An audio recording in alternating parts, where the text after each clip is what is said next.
What's up, everybody? Welcome back to another highly combustible reaction. We're jumping into something kind of cool. The next one on our Geography Geek journey. If you enjoy it, make sure you get over and show all the love in the world.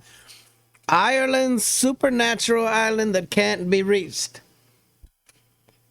I don't think I'm personally going to try to reach any supernatural island.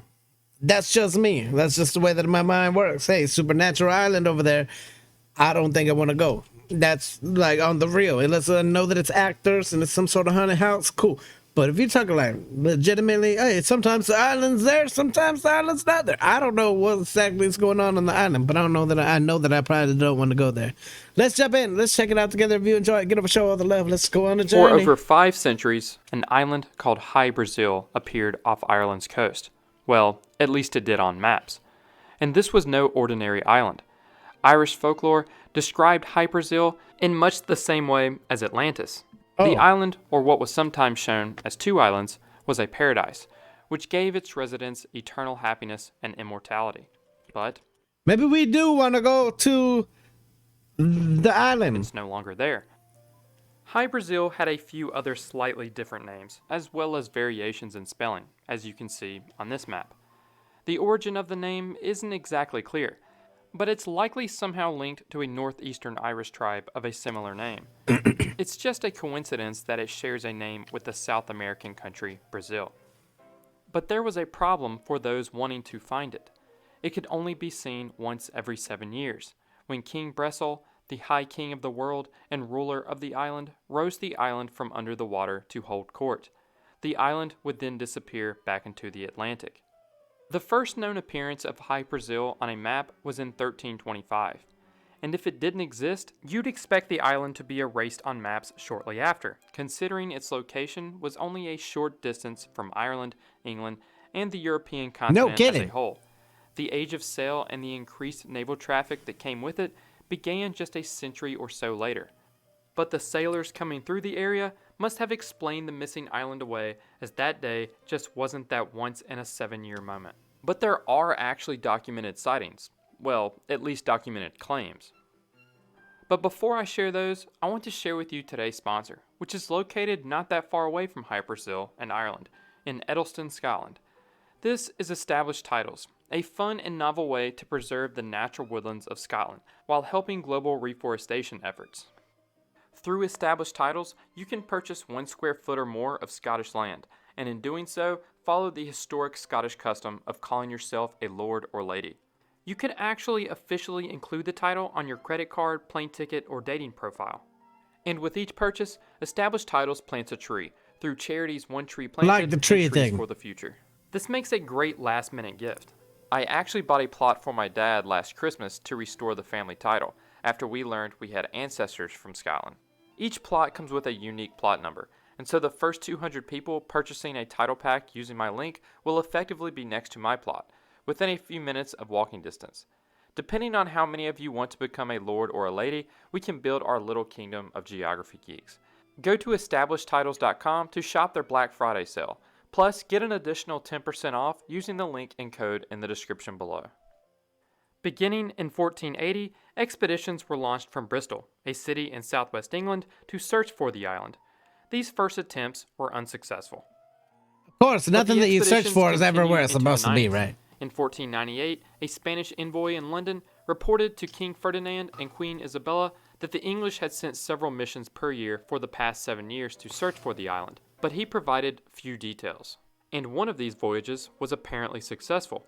A letter written in late 1497 or early 1498 by the English merchant John Day to an unidentified Spanish Lord Grand Admiral, who may have been Christopher Columbus, read this: "It is considered certain that the cape of the said land was found and discovered in the past by the men from Bristol, who found Brazil, as your lordship well knows.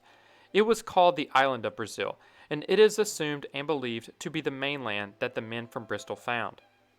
In 1633, a Captain David Alexander attempted to complete a survey of High Brazil, but he was unsuccessful in locating the island. But this didn't end the belief that it existed. In 1674, a Captain John Nisbet of Ireland claimed to have accidentally found High Brazil while attempting to return home from France. According to Nisbet's later description, he and his crew chanced upon the island while sailing through extremely thick fog. They disembarked on the island of Hyperzil and discovered that it was inhabited by large black rabbits and a magician who lived alone in a castle. The magician... Large black rabbits and a magician. Maybe he wasn't a magician. Maybe he's like some sort of otherworldly being. informed them that the spell that had kept the island hidden from the eyes of mortals had been broken. The next year, a man named Matthew Calhoun made a request with King Charles I for ownership of Hyperzil. It's not clear why Calhoun thought he could or should own the island, since even by his I don't want to own the island if it's only there sometimes. Not himself. In 1684, Irish historian Roderick O'Flaherty wrote a description of West Connaught, in which he included local lore. In the description, he wrote about a man named Murrow O'Leigh, who claimed that he had been kidnapped by 2 or 3 men in April of 1668 and taken to Hyperzil. After 2 days, his kidnappers returned him home. Some years later, O'Leigh found he had the gift of healing, even though he had never studied medicine. He believed he had been given this gift on the magical island of Hyperzil. In 1846, another Irish historian, James Hardiman, published O'Flaherty's account and noted that even after almost 200 years, the story was still remembered in the area, but there was apparently some additions. The story was then that O'Leigh had been given a book while on the island and told not to open it for 7 years.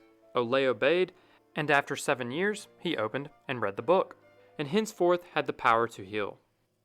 But by the mid-19th century, most cartographers no longer believed in Hyperzil's existence. On this 1702 map of the British Isles, a note was made by French cartographer Guillaume de Lille, in which he stated that he was not completely convinced of the island's existence. But not wanting to completely dismiss it, de Lille's apprentice, Philippe Bouache, labeled Hyperzil as a rock on later maps. On this 1775 map, published by British cartographer Imaginary Thomas Shepard, Island, the island is labeled as Imaginary Isle of Oberzil. Many sources claim that Hyperzil continued to appear on maps until 1873, when it was shown for the last time on a British Admiralty chart. But I can't seem to find this map on the internet. So what happened to Hyperzil? Yeah, where'd it go? Was it simply a myth, or did it actually exist and, for whatever reason, just disappeared? There are a few theories. One is that sailors were simply disoriented, and they had come across other islands in a different location. Some believe they may have actually made it all the way to North America without realizing it.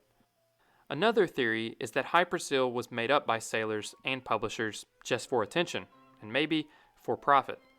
Others believe it was a real place, and that Hyperzil sat on Porcupine Bank, a shoal in the Atlantic Ocean about 200 kilometers or 120 miles west of Ireland, and it was rising sea levels or an earthquake that sunk the island into the sea. Personally, I think the most likely explanation is that Hyperzil was a mirage. Very well could have been, but if you got off on the island, or did he not get off? Century that he saw Hyperzil himself, but he refers to it as an illusion. Here is the full quote. I myself have seen the illusion some 3 times in my boyhood, and even made a rough colored sketch after the last event in the summer of 1872. It was a clear evening, with a fine golden sunset, when, just as the sun went down, a dark island suddenly appeared far out to sea, but not on the horizon. It had 2 hills, one wooded. Between these, from a low plain, rose towers and curls of smoke. My mother, brother, Ralph Hugh Westrop, and several friends saw it at the same time. Or maybe it was just that 1 in a 7-year moment. It might have been. If you enjoyed this video, please hit the like button and subscribe if you haven't already. Thank you all for watching. Hey, there you have it, ladies and gentlemen. Ireland's supernatural island that cannot be reached. I kind of would go on an adventure now. As long as I'm on the boat, I don't think that there's anything wrong with trying to find that island. That would be very, very intriguing. I want to read more accounts of it for sure. If you guys enjoyed the story, get over to Geography Geek, all the love in the world. Smash the like button if you liked it, the dislike button, but I won't believe you. Until the next one, I'm Combustible. You guys be happy, healthy, safe, and love you to the moon and back.